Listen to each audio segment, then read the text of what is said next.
Richard is with us in Tampa. Hi, Richard. Welcome to the Ramsey Show. Hi, Dave. How are you? Better than I deserve. What's up? Okay, I have a quick relationship question.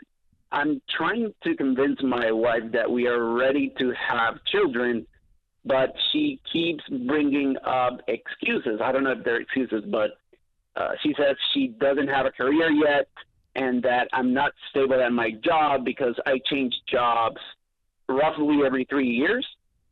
So my question is, how do I convince her that we are ready to have children from a financial standpoint? How long have you been married?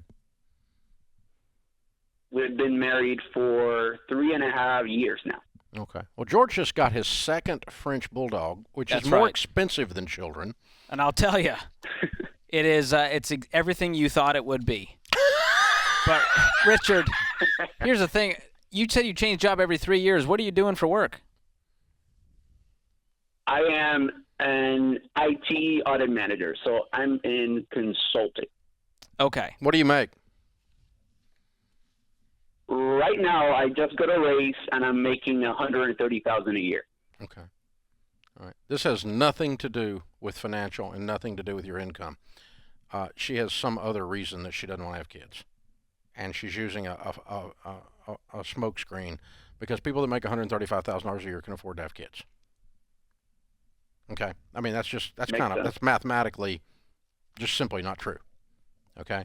And you change jobs every 3 years, you're not exactly unstable. You didn't change job 3 times in 3 months. You changed jobs 3 times in your career. And she hasn't started her career. I mean, when are you going to start it? I mean, you don't have to start a career. You can do whatever. If you don't want to have kids, there's one thing. No one's requiring people to have babies. But you guys make enough money to have babies. So, and she knows that. I mean, if you told me you were making $13,000 a year, I mean, we'd have a discussion here, dude, about your job and as a provider and so forth. But you make $135,000 a year. You can afford to have kids. A lot of them, really. I agree. And throw in a French bulldog. I mean, you'll be all right. Just for fun. Yeah. But Have you asked her about her fears around this? I mean, beyond just money? Does she think that kids are just really expensive and that it's going to tamper the budget? Yeah, I think there are some other reasons. So she thinks like healthcare is really expensive. Like through my job, it's like $10,000 a year to have both myself covered and to have both of us on the health insurance. And she thinks like having a baby, it's going to be thousands of dollars. So she's scared about that. Yeah. How long y'all been married? 3.5, going on 4 right now. Okay. How old are you? I'm 35, so I'm getting up there. That's why. How old is she? She is 30 right now. Okay. And how many brothers and sisters did you have, and how many brothers and sisters did she have? So I am the youngest of 5 brothers and sisters, and she is the second of 4 brothers and sisters. Both of you had lots of siblings. So yeah, one. Yeah. One So thing, I don't know what's going on. I'll just answer this as the old grandpa of the group. With 7 grandbabies, babies are the best thing that happened to anyone, as far as I'm concerned. They're the best things that ever happened to me. The only thing that's better than babies is grandbabies. And if I'd have known how great grandbabies are going to be, I'd been nicer to their parents. But so but and no amount of health care or whatever, you're making $135,000, you're 30 years old. If you're going to have kids, y'all need to get with it. You're already late. You're already late. It's time to get rocking here. And so, I think she's not, she may not even personally realize why she's really afraid, but it's not money. It's not the finances. Something else is worrying her. Something else is holding her back, and I don't know what it is. And I think you guys ought to sit down with a good marriage counselor, and not because I think your marriage is in trouble, but to get a good tune-up. Sometimes you need a referee to throw a flag, and go, okay. Because if the two of you were just sitting with me at dinner and you were like friends of ours, or you would be like kids of friends of ours, or something like that, I would just go, all right, I'm calling BS. It's not what it is. What's really going on? And she would go, no, no, no. I go, no, I'm still calling BS because you're lying. Guy makes $135,000 a year. You're 30 years old. If you're going to have babies ever, now's the time.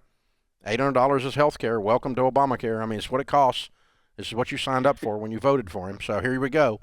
And so, this is the deal. And boom. And so decide. Now, what's really going on? What are you really afraid of? Because she's really afraid of something. And I don't know what it is, but I would just be grandpa. And you can't do that from the husband position. It doesn't work. I mean, you can show her on paper, on the budget, and say, hey, listen, we're going to be okay. There's no sense in arguing a smokescreen objection. This is not the real objection. Because it's so far off. It's such a slam dunk that you can afford to have kids. If anybody I've talked to this week can afford to have kids, it's you. There's people way broke or having kids. You make freaking 6 figures. I mean, you know how long it was before we made 6 figures? And we tell people, if you're in debt, it's okay to have kids. You don't need to wait. I thought you were going to tell me all the perfect. ways you were broke or something. But no, there's something else going on, dude. And so I don't know how to coach you other than to say get a coach in the room with you, that's somebody that both of you can trust to look at you and to draw those fears out and allay those fears or deal with them. Something else makes her feel vulnerable. She feels insecure and vulnerable, and she's blaming it on the money, but it's not money. There's something else going on. It may be the way you treat her. It may be your temper. It may be, I don't know. I don't have any idea what's going on, but something makes her feel vulnerable, that she doesn't feel safe. And because for ladies, money often is a safety language. It's a language of safety. Security gland. Big pile of money, lots of safety. No money, no safety. But here we got a big pile of money, and yet we don't feel safe. So something else is going on. And that's my $2 insight. It was probably worth what you paid for it. But, this thing, he's very wise to ask the question, because this money stuff is so tied to relationships and is so tied to our dreams and our fears and our visions that when we can't get aligned on it, then we know something's going on. Yeah. And there could be something outside of just their relationship where there's an insecurity there or a fear about this big life change happening. And so I think unpacking that with a third party, that could be really helpful. Yeah. And it's not to say you have to have children. It's not required. I'm a big fan of it, but it's not to say you have to. You can choose to not do that. And I love you just as much and help you just as much. And not say you're afraid of something, but just go, I choose not to. That's okay too.